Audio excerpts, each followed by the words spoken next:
बिस्मिल्लाहिर्रहमानिर्रहीम। अस्सलाम वालेकुम। मैं अपने चैनल आमना फूड मेकर से वेलकम करती हूँ। और कैसे हैं व्यूअर्स आप सब? उम्मीद है आप सब खैरियत से होंगे। मैं भी अल्लाह के हुक्म से और आप सबकी दुआओं से ठीक हूँ। तो आज मैं बहुत ही मज़ेदार खस्ता नरम मुलायम कलेजी की रेसिपी बनाने लगी हूँ। तो इस रेसिपी में जो चीज़ें शामिल करूँगी वो आपसे शेयर करती हूँ। 3 पाव कलेजी जो कि मैंने बाज़ार से मंगवा के अच्छी तरह धो के इस तरह के पीसेस में काट दी है ना पीस ज़्यादा छोटे हैं ना बड़े हैं। उसके अलावा 2 प्याज, 2 टमाटर और 1.5 से 2 चम्मच अदरक लहसुन पेस्ट किया हुआ और ये 2 हरी मिर्चें, धनिया भी डालूँगी बाद में। तो इसके अलावा ये ऑयल जाएगा, ये खाना पकाने का चमचा 1 से 1.5 चमचा, और ये है मसाले जो इसमें जाएंगे। ये तिक्का मसाला 1 चम्मच, 1 चम्मच नमक, खुशक धनिया 1 चम्मच और ज़ीरा चौथाई हिस्सा, चम्मच का चौथाई हिस्सा, इसी तरह चौथाई हिस्सा हल्दी, और ये कश्मीरी लाल मिर्च आधी चम्मच और ये लाल मिर्च पाउडर चौथाई हिस्सा चम्मच। तो ये सारा सामान मैं इसी तरह इसमें डालूँगी। तो अब ये पानी साथ मैंने गर्म करके रखा हुआ है। जब इसकी बुनाई करूँगी तो ज़रूरत के मुताबिक डालूँगी। तो पानी में पहले गर्म कर देती हूँ ना। तो ये मैंने चूल्हा जला के कढ़ाई ऊपर रख दी है। तो इसमें मैंने कढ़ाई मेरी गर्म हो गई है तो इसमें मैं ऑयल डालती हूँ। बिस्मिल्लाहिर्रहमानिर्रहीम। ये 1 से 1.5 चम्मच। तो अब इसमें मैं प्याज रोस्ट करूँगी, हल्का ब्राउन करूँगी ना।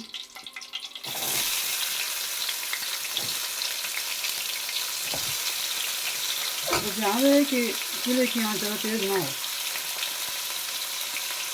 प्याज को खिलाना नहीं है, ज़्यादा ब्राउन नहीं करना।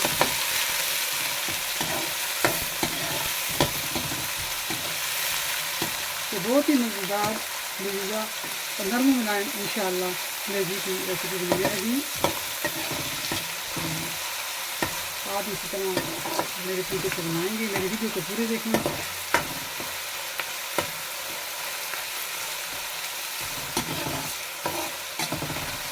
इसको मैं 2 से 3 मिनट तक ब्राउन करती हूँ, भूनती हूँ। अब मेरा प्याज ब्राउन हो गया है, 3 से 4 मिनट तक मैंने इसको भुना है। अब इसमें डालने लगी है अदरक और लहसुन का पेस्ट। तो अब इसको भी 2 मिनट के लिए इसकी बुनाई करूँगी। उसके बाद टमाटर डालूँगी। शुरू में जो चीज़ रेसिपी बनाते हैं पकाते हैं तो शुरू में आपने ये मसाले तेज़ी से बनाएं, इनको अच्छी तरह धो के अच्छी तरह कटाई करके फिर इनको इस तरह अच्छी तरह बुनाई करते हैं।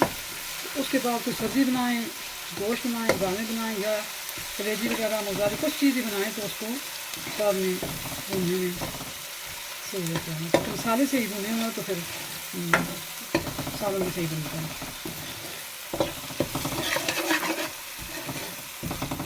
अब ये मेरा लहसुन अदरक का पेस्ट भी हो गया है क्या।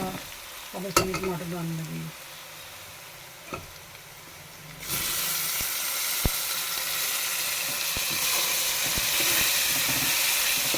अब मैंने टमाटर डाले उनको 2 से 3 मिनट तक भूनूँगी। फिर उसके बाद इसमें थोड़ा सा पानी डाल के इसके ऊपर ढक्कन रख के इसको दम पे रखूँगी। तो पहले अब इसमें थोड़ा सा पानी डालने लगूँगी। तो उसके बाद तकरीबन 2 मिनट तक उसमें दम पे रखी हूँ ढक्कन डाल के। ढक्कन रख के तो उसके बाद आप नीचे फिर टमाटर गल जाएंगे। उसके बाद मैं इसमें मसाले शामिल करूँगी। अब ये 2 से 3 मिनट गुजर गए हैं, टमाटर डाल के मैंने दम पे रखा है। तो अब इसमें मसाले डालने लगे। तो अब इनको 1 से 2 मिनट तक डाल करती हूँ। ये सही तरह मसाले जज़ब हो जाए ना। तो मैंने जो प्याज टमाटर अदरक लहसुन का पेस्ट बनाया गया है तो ये अच्छी तरह गजब हो गया। तो इसको अच्छी तरह हल्का के थोड़ा सा पानी डालूँगी फिर इसकी ग्रेवी बन जाएगी। और मैंने इसमें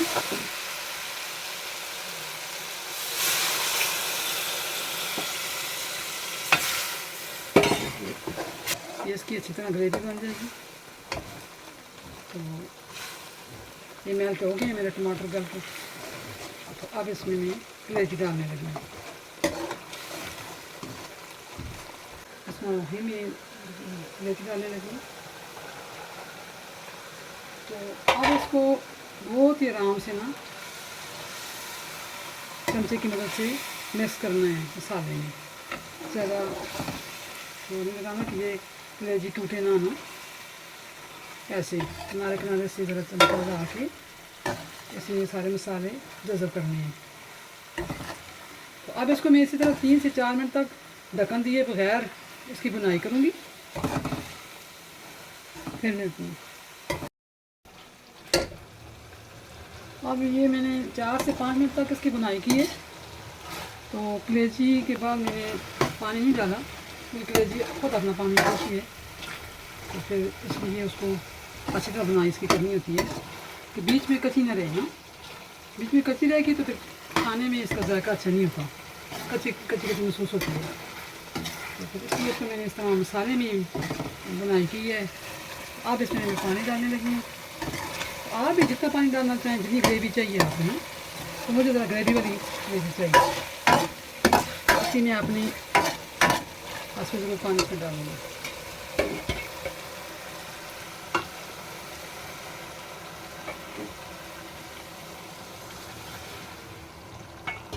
पानी हमेशा मैं पहले गर्म करके रखती हूँ कि सालन पकाएं या कोई चीज़ पकाएं, पानी गर्म इस्तेमाल करने से चीज़ भी ज़रा जल्दी पक जाती है और उसका कच्चापन भी नहीं रहता, ये सही तरीके से पक जाता है।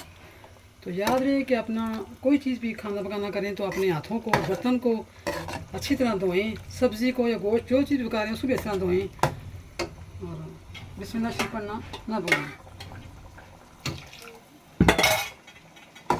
इसमें खाने में बरकत होती है, अल्लाह ताला खुश होता है और उसका जायका सब अच्छा होता है। मेरी बात से नाराज़ नहीं होना क्योंकि ख़ुद मैं करती हूँ, मेरी आदत है कि मैं फिर इसी तरह बच्चों के लिए बात करती हूँ कि ज़रा मेरी गौर करेंगी बातों पे तो इंशाअल्लाह खाने से ही पकेंगे। तो अब मैं बस इतना काफ़ी है ग्रेवी, बस इसको मैं ढक्कन दे के ना 5 से 6 मिनट तक इसको रख देती हूँ हल्की आंच पे। तो ये फिर आराम आराम से देखिए एक बोटी भी नहीं टूटी। इस तरीके से मैंने इसकी बुनाई की है, ये चमचा इस्तेमाल किया है कि कोई एक बोटी भी नहीं टूटी और बीच में से माशाल्लाह बिल्कुल कलेजी जो है पक गई है, सही तरह भून चुकी है। तो अब मैं इसको ढक्कन दे के 5 से 6 मिनट तक हल्की आंच पे रखती हूँ। ये बस हल्की आंच पे, तो उसके बाद मिलती हूँ। हाँ जी, तो ये 6 से 7 मिनट तक मैंने इसको हल्की आंच पे पकाया है। ये देखें अब इसकी ये मेरी कलेजी की रेसिपी कितनी मज़े की तैयार हो गई है। सुभान अल्लाह, माशाअल्लाह माशाअल्लाह, अल्हम्दुलिल्लाह। ये मेरी बहुत ही नरम मुलायम और ख़स्ता कलेजी की रेसिपी तैयार होगी। आप भी इसी मेरे तरीके से बनाएं। और मैं इसको प्लेट में डाल के डिश आउट करूँगी। बिस्मिल्लाहिर्रहमानिर्रहीम। ये देखें जी, ये मैंने इसलिए ज़रा ग्रेवी तैयार की है कि इससे ज़रा बच्चे रोटी खुशी से खाते हैं, ज़रा ग्रेवी चाहिए होती है ना। तो आप अगर ग्रेवी नहीं पसंद करते तो कम पानी डालें। तो मुझे तो इस तरह पसंद है और मेरे बच्चों को भी। और इसमें मसाले मैंने बहुत कम कम डाले हैं कि हम लोग उसमें मसाले पसंद नहीं करते। ये देखें माशाल्लाह। अब मैं चूल्हे को बंद कर देती हूँ और साथ ही मैंने ये सलाद भी तैयार किया है।